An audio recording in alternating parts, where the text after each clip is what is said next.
오늘 은혜 받아 전하는 말씀은 출애굽기 15장 27절 한 절 말씀입니다. 출애굽기 15장 27절 말씀입니다. 다 비신 줄 알고 본문의 말씀을 봉독해 올려드립니다. 그들이 엘림에 이르니 거기에 물샘 12과 종려나무 70그루가 있는지라. 거기에서 그들이 그 물 곁에 장막을 지니라. 아멘. 사랑하는 여러분, 예수를 믿고 나의 삶에 어떤 변화의 삶이 있다라고 하시는 분이 있어요? 나는 예수 믿고 예수 믿기 전하고 나는 삶에 많은 변화가 있다. 그렇게 하시는 분 있어요? 예. 물론 생활은 변화가 있을 수 있습니다. 생활은 변화가 있을 수 있는데 정말 내 인생이 변할까? 우리의 인생에 변화가 있을 수 있을까? 예수 믿으면 많은 것들이 변할 거라고 생각합니다. 그런데 한번 생각해 보세요. 여기 드럼이 있습니다만은 이 드럼을 술집에서 노래 부를 때 쓰여지면 술집에서 쓰여지는 드럼이죠, 그죠? 그런데 이 드럼 그대로를 가지고 교회를 가지고 왔어요. 그래서 교회에서 예배할 때 쓰여집니다. 드럼이 변화가 있어요? 교회 와서 교회 쓰여지니까 술집에서는 깨진 소리가 났는데 교회에서는 아름다운 소리를 낸다든가 아니면 드럼이 뭔가 이렇게 흙수저 같았는데 교회 들어오니까 황금빛을 낸다든가 그런 변화는 없지요. 다만 원래 모습이 어떻게 쓰여지느냐는 거지요. 누구를 위해 쓰여지느냐. 저는 목회하면서 참 그런 기대와 착각을 하고 살았던 것 같습니다. 변할 거라는 기대. 성도가 변할 것이고 저도 변할 거라는 기대를 하고 살았는지 모르겠어요. 그런데 35년 넘게 주의 일을 하면서 알게 되는 것은 변하지 않는구나 라는 것이 제가 갖고 있는 생각입니다. 아까 말씀드린 것처럼 생활에는 변화가 있습니다. 드럼처럼 어디에 쓰여지느냐. 그전에는 사람을 위해서 연주되어지는 악기였다면 하나님을 위해서 연주되는 악기로 바뀐 것. 그러나 그럼에도 불구하고 드럼이라는 형체는 그대로 있지요. 근데 저는 드럼이 그렇게 변할 줄 알았어요. 저는 드럼이라는 그저 고귀한 악기가 세상에 있을 때는 그냥 드럼이지만 교회 왔을 때는 더 많은 소리를 내고 더 화려해지고 더 고운 소리를 내는 그런 악기로 바뀔 거라고 하는 기대를 갖고 목회를 했다라는 생각을 한 거예요. 근데 그러지 않다라는 거지요. 신앙생활하며 갖는 착각 중에 하나가 내가 무엇을 하나님께 드려야 한다고 생각합니다. 물론 그런 생각이 없는 사람도 있을 수 있습니다. 내가 하나님을 위해서 어떤 삶을 드려야지 그런 생각을 아예 애시당초 하지 않는 사람도 있을 수 있어요. 그런데 보편적인 사람들은 내가 뭘 하나님께 드려야지 하는 그런 생각을 하고 살아가지요. 하나님께 받은 은혜가 있으니 내가 뭔가 하나님께 해드려야지 않을까라는 강박관념을 가지고 살아가기도 합니다. 다시 말해서 우리가 변할 것이라는 착각, 또한 상대가 변화될 것이라는 착각을 하고 산다는 거예요. 그렇지 않나요? 내 남편이 예수 믿으면 변할 거라는 착각, 내 아내가 예수 믿으면 변할 거라는 착각.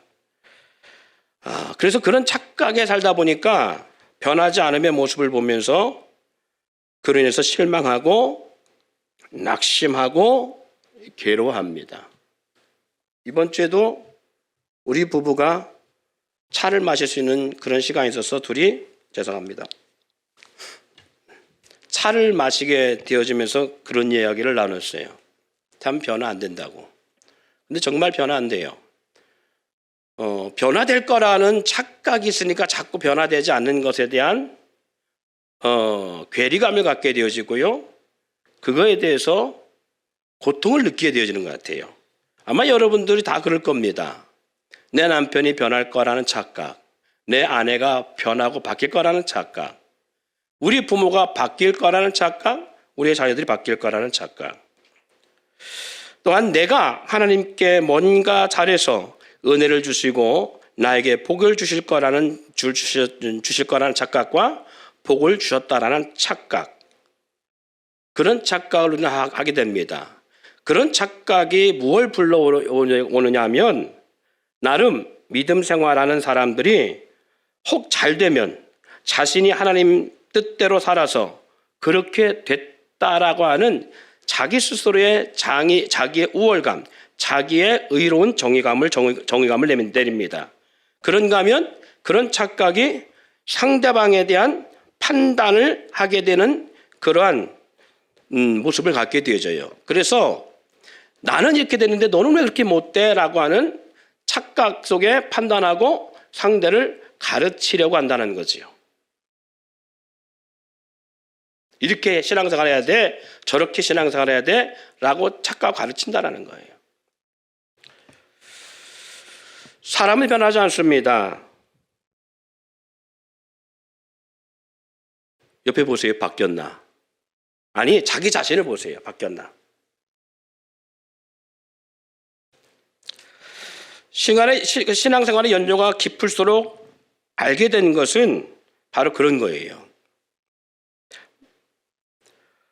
만약에 스스로가 변할 수 있고 전인격적 변화를 스스로가 가져갈 수 있다면, 그렇게 할 수 있다면 예수님의 십자가 사건이 우리 가운데 크게 다가올 수 없습니다.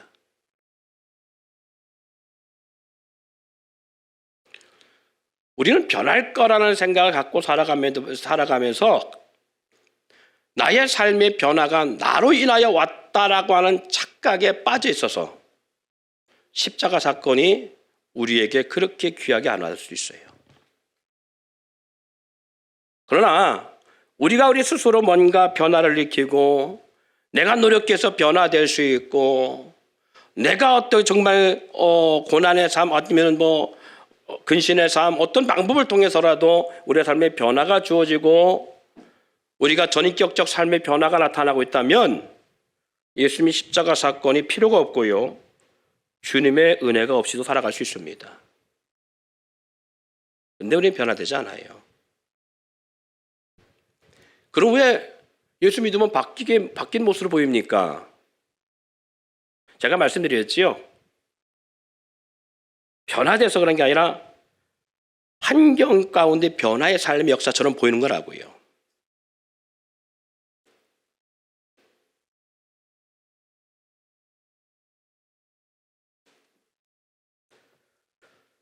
하나님의 성령의 역사로 인하여서 변화된 것처럼 보이는 것뿐이에요. 그래서 믿음 생활 잘하다, 이 말은 잘한다는 의미는 성령의 충만함, 성령의 인도하심, 성령의 인격적 도우심을 말하는 겁니다. 성령의 충만함 가운데 믿음 생활을 해가는 사람에게는 변화된 것처럼 보여요. 그래서 왜? 성령의 인도함 속에 성령의 열매가 맺은 삶의 역사가 드러나고 나타나니까. 그런데 그 사람의 영적 신앙이 식어지고 성령의 도우심과 충만함이 아닌 육의 본성으로 돌아갈 때는 어떻게 돼요? 다시 예전의 모습과 아니 더 악한 모습으로 바뀔지도 몰라요. 왜? 그동안 응집됐던 육의 열매들이 있거든요. 혹시 줄담배를 펴보셨다가 끊으신 분이 있나 모르겠어요. 술을 술고래처럼 드시다가 끊는 분이 있는지 모르겠어요. 끊다가 다시 먹잖아요. 다시 피잖아요. 그러면 덜 펴요, 더 펴요. 어떻게 경험해 보신 분들처럼 대답을 하시니. 예. 그래요. 이게 금단 현상의 모습 같은 거거든요. 더 피고 더 마시게 돼 있어요. 이건 성경의 예수님의 역사도 예수님의 사역 가운데도 그런 사건들이 있었습니다. 더 악하게 되어져요. 왜? 육에 그동안 성령에 의해서 지배당하고 있었기 때문에 뭉집돼 있었어요. 그래서 성령의 충만한 인자하심의 역사가 없는 육의 본성으로 딱 돌아가면 안 믿는 사람보다 더 악해집니다. 이상의 교회를 핍박하는 사람들은요, 원래부터 하나님을 모르거나 다른 신을 섬겼던 사람들이 아닙니다. 예수 믿었던 인간들이 타락했을 때 그들이 교회를 박해하고 핍박하는 거예요. 마치 유대인들이 주님의 거룩한 일을 박해하고 있는 것처럼 그렇게 변해요. 사랑하는 여러분, 엘림의 은혜는요, 그러기에 인생이 변해서 주는 은혜가 아닙니다. 인간은 변하지 않고 변할 수 없는 육체의 본성을 가지고 있습니다. 그래서 십자가의 은혜, 주님의 사랑이 우리 가운데 크게 와 닿을 수 있다라고 말씀드렸어요. 홍해 사건 3일도 못 가서 드러난 이스라엘 백성들의 모습을 보면 우리는 인간의 군상을 볼 수 있지요. 우리도 예외는 아닙니다. 우리도 예외일 수는 없어요. 기적을 경험하고 천국과 지옥을 경험했어도 사람은 크게 바뀌지 않는다는 거예요. 즉 육체의 본성은 달라지지 않는다. 이스라엘 백성이 홍해 사건이라고 하는 엄청난 기적과 역사를 경험하고도요, 3일 길 만에 만난 마라라고 하는 쓴 물을 경험하고 나서 어떻게 됐어요? 모세를 원망하고 탄식하고 불평을 토로했던 걸 볼 수 있습니다. 여러분, 홍해 사건이 적은 사건입니까? 아니잖아요. 정말 초자연적인 전무후무한 이전에도 없었고 이후에도 없는 그 엄청난 그러한 역사의 사건이잖아요. 물이 벽을 이루고 그 벽 같은 벽의 물벽에서 마치 병풍 같은 파노라마 같이 고래가 상어가 양쪽에 벽이 된 물벽 가운데 혼입을 입고요, 그 가운데 길이나 그들은 그 길을 유연하게 걸어가고 있잖아요. 애굽의 군대 병거가 쫓아오니까 모세의 손을 들어 지팡이를 그들 뒤를 향하게 했더니 물이 삽시간에 다시 벽에서 터지더니 그들을 다 물속에 압사시키는 그 기적 같은 역사. 수백 년 동안 애굽에서 종상을 하여 고통을 당했던 모든 그러한 원망과 대적의 역사들이 한 방에 그들 앞에서 정말 납같이 잠기는 그 모습을 바라봤던 사람들이 이스라엘 백성입니다. 그 역사를 바라본 이스라엘 백성들이 홍해 바다에 나와서 얼마나 찬양합니까? 창세기 15장은 그들의 찬양으로 다 장식되어 있습니다. 여호와는 높으시사 그 병거의 탄 자들을 납같이 바다에 잠기게 하셨도다. 찬양하며 춤추며 소고치며 빗발을 치며 그렇게 찬양했던 사람들입니다. 그런데 3일 길 만에 마라라는 곳에서 목이 마름으로 마실라 했던 물이 쓴 물을 경험하게 되어서 그들이 이전의 은혜와 사랑과 감동과 찬양은 다 사라져버리고 모세와 하나님을 원망하는 모습을 보게 되죠. 육체의 본성이 이토록 약하고 보잘것없음을 우리는 알게 됩니다. 저는 40일 금식을 여러 번 했다라고 자부하시는 사람을 만나봤는데 40일 금식을 3번, 4번 했다고 자랑하는데도 불구하고 본성이 변하지 않아서 여전히 악한 모습을 보게 됐어요. 그렇듯 우리 인간은 변하는 것 같지만 변하지 않는 본성에 문제가 많은 존재라는 것을 알 수 있습니다. 주님은 이런 인생을 알기에 그런 인생의 모습을 너무 잘 아신 주님은 광야 가운데 시띠나무라고 하는 가시나무를 통해서 성막을 건축하는 주제를 쓰시는 그걸 통해서 인성의 모습이 어떠한가를 보여주고 있습니다. 너희는 가시나무 같은 존재야. 광야에서 그렇게 버림받고 매막 바람과 모래바람에 시달린 나무처럼 시달린 나무야.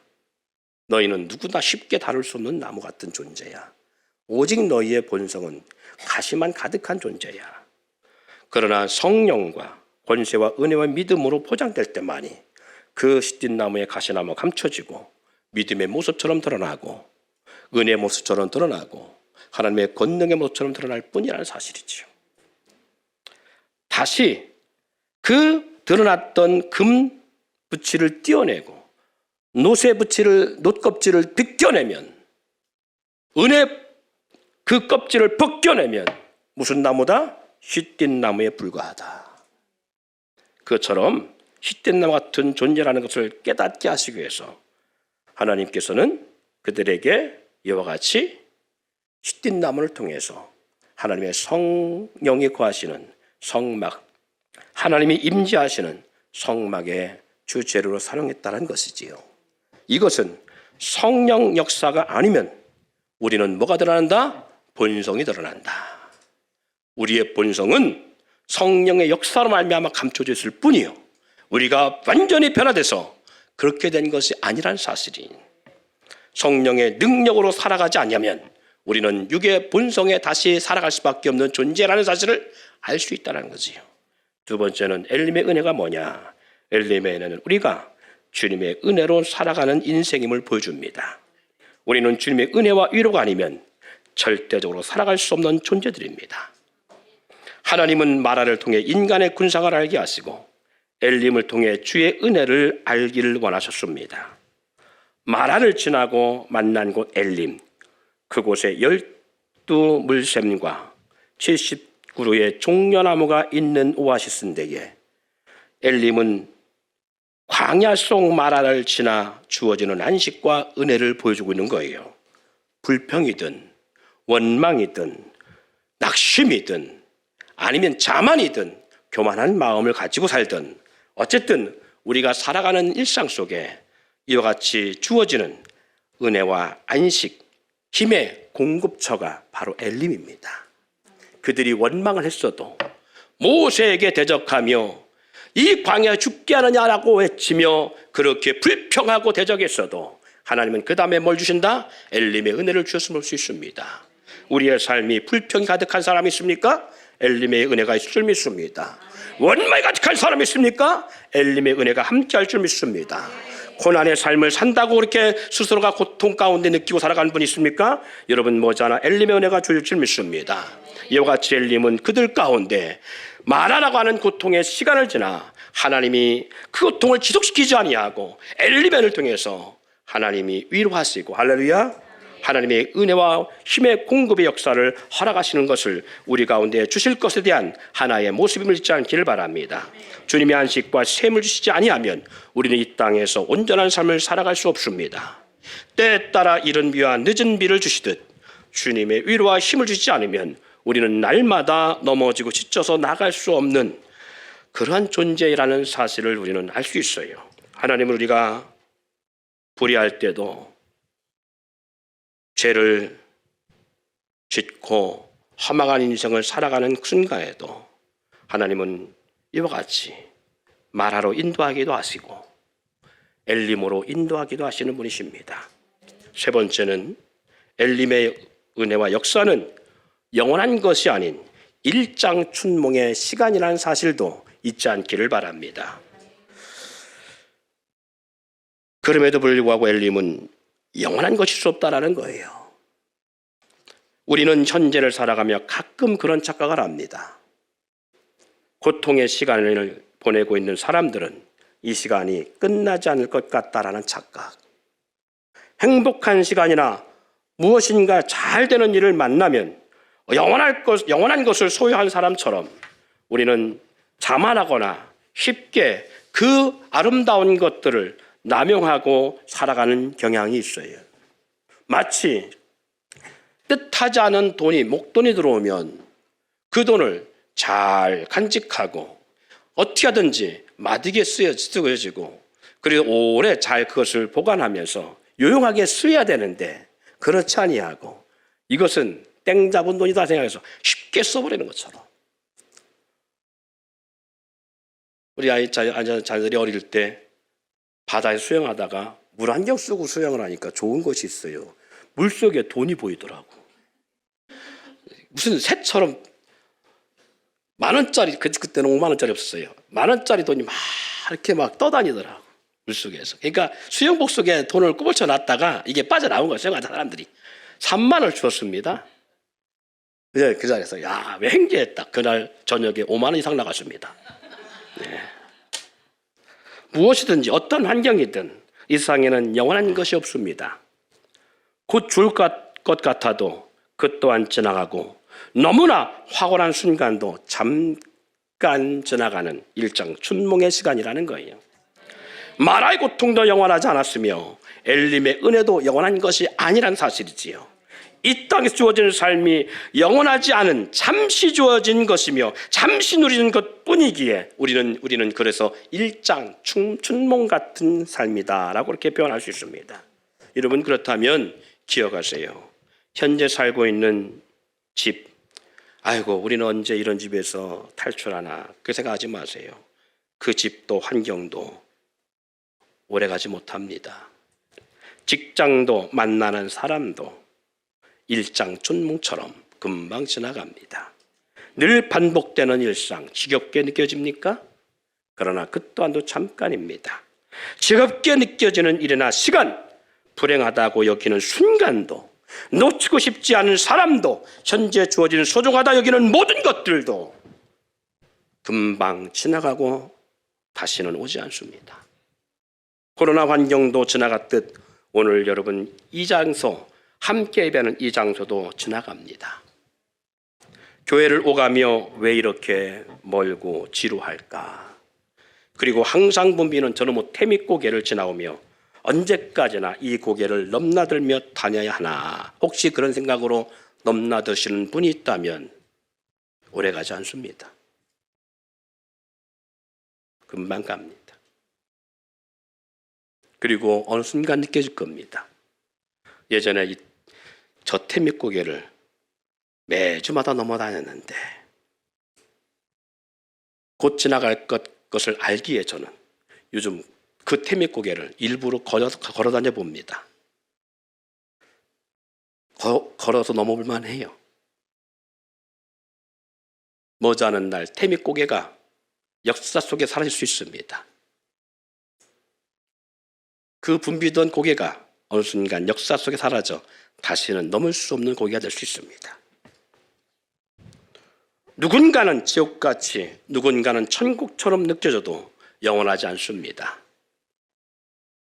같이 예배하고 찬양하고 밥을 같이 먹고 같이 공동체를 이루며 살아가는 지체들도, 저도 여러분과 영원하지 않고요, 우리 장로님들도 영원하지 않고요, 권사님, 성도님들도 여기 앉아있는 한 사람 한 사람 영원하지 않습니다.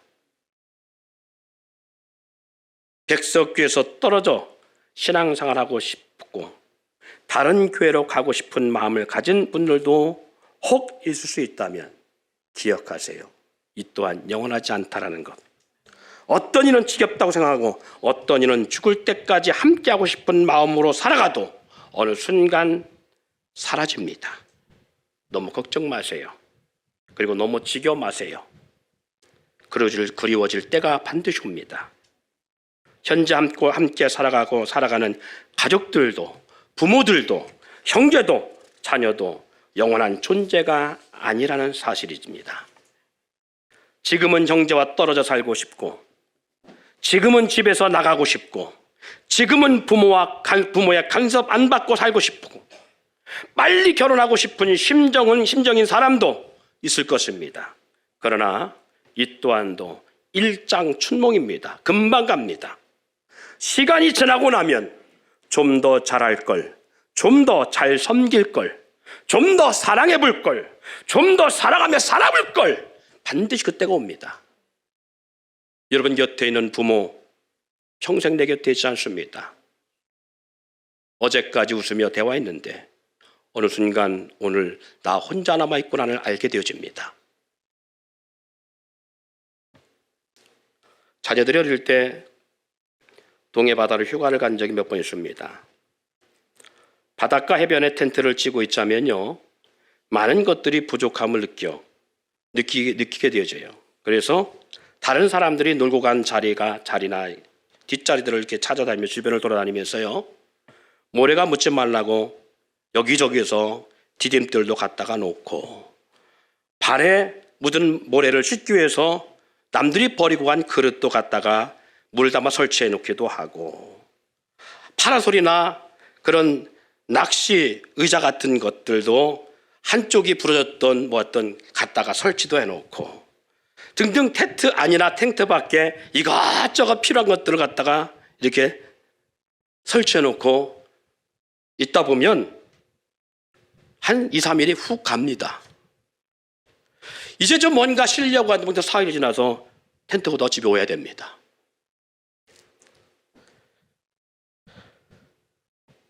마치 이 땅에서 우리가 잠시 살아가는 인생과 같지 않습니까?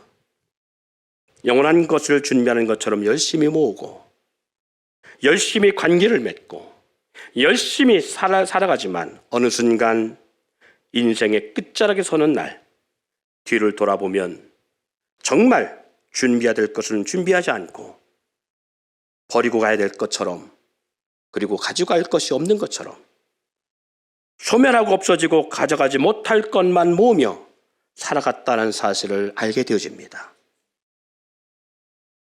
우리 청년들 그 아름다운 모습 오래 갈 것 같지요? 아닙니다. 금방 지나갑니다. 그러기에 우리는 꾸미고 아름답게 뭔가를 치장하려고 하고 그 많은 시간들을 얼굴 꾸미고 머리 꾸미는데 사용하고 합니다마는 그때들 있을 때 눌려요. 머지않은 날 내 얼굴이 왜 이렇게 늙었나 할 날이 곧 와요. 곧 옵니다. 사진도 많이 찍어 놓으세요. 나중에 남는 건 사진밖에 없어요. 이런 날도 있었구나. 네 번째 엘림의 은혜를 통해 영원한 것을 바라볼 수 있어야 함을 기억하시기 바랍니다. 엘림은 우리가 광야와 같은 힘든 이 땅을 살아가는 우리에게 앞으로 걸어가야 할 인생에 잠시 쉼과 숨을 쉴 수 있는 안식을 주시는 은혜의 자리라는 사실을 기억할 수 있기를 원합니다. 그러나 이 엘림의 역사는 영원한 안식처가 아니라는 것도 우리는 이 시간을 통해서 깨닫기를 바랍니다. 영원한 안식과 영원히 살아가는 세상은 하나님의 나라며 하나님 아버지의 품입니다. 오직 하나님과 그의 나라만 영원한 것입니다. 영원함은 주님께 속한 것만이 영원한 것입니다. 오직 영원한 분은 하나님이요 말씀이요 천국만이 영원한 것임을 잊지 않기를 바랍니다. 유대 미드라시에 이런 이야기가 있습니다. 오늘 나의 삶에 힘들다고 느껴지시는 분, 그리고 행복하다고 느끼시는 분, 세상은 살아갈 만해 라고 생각하시는 분이나 아니면 어느 순간 기쁨에 취해 있는 분들이 있다면 오늘 이 예화가 여러분에게 소망이 되어지고 겸손되기를 바랍니다. 어느 날 다윗 왕이 궁중에 우두머리 보석생인 세공인을 불러서 명령을 내렸답니다. 나를 위하여 반지 하나를 만들어라. 거기에 내가 매우 큰 승리를 거두어 그 기쁨을 억제하지 못할 때 그것을 조절할 수 있는 글귀를 새겨놓으라. 그리고 동시에 그 글귀가 내가 절망에 빠졌을 때 나를 이끌어낼 수 있어야 하느니라 하고 명을 내렸습니다. 명을 받은 보석세공인은 명령대로 곧 매우 아름다운 반지 하나를 정성을 다해 만들었답니다. 그러나 마땅한 글귀가 생각나지 않아 걱정하고 있던 타에 이 세공인은 며칠을 고민하다가 그의 다윗의 아들 솔로몬 왕자를 찾아갔습니다. 그에게 도움을 구하기 위해서지요. 왕이 황홀한 기쁨을 절제해주고 동시에 그가 낙심했을 때에 복돋아줄 그러한 글귀를 좀 써달라고 요청했더니 솔로몬이 이렇게 대답했습니다. 그런 말을 써십시오라고 하면서 이것 역시 곧 지나가리라. 이것 역시 곧 지나가리라 라는 글귀를 쓰겠답니다. 왕이 승리의 순간에 그것을 보면 곧 자만심이 가라앉게 될 것이고 그가 낙심 중에 그것을 보게 되면 이 고통의 시간이 영원할 것 같지만 이 또한 지나가리라는 것을 보게 되어져서 표정이 밝아질 것입니다 라고요. 이처럼 모든 것은 다 순간입니다. 곧 지나가 버리는 것임을 알 때에 우리는 성공이나 승리의 순간에도 지나치게 흥분하거나 교만하지 않을 수 있고요. 실패나 패배의 순간에도 지나치게 절망하지 않을 수 있습니다. 지나친 행복이나 슬픔에 빠지는 순간에 여러분 기억하세요. 이것 역시 지나가 버립니다. 이 말을 생각하면서 우리는 쉽게 마음의 안정을 찾을 수 있고 무기력함을 훌훌 털고 추스릴 수 있으리라 믿습니다. 다윗 반지의 글귀처럼 주님은 늘 우리에게 주어질 엘림의 은혜를 통해 자만하지도 낙심하지도 썩어질 것에 목숨을 걸거나 많은 물질과 힘을 쏟기보다 영원한 것을 준비하는 지혜로운 성도가 되기를 축원드립니다.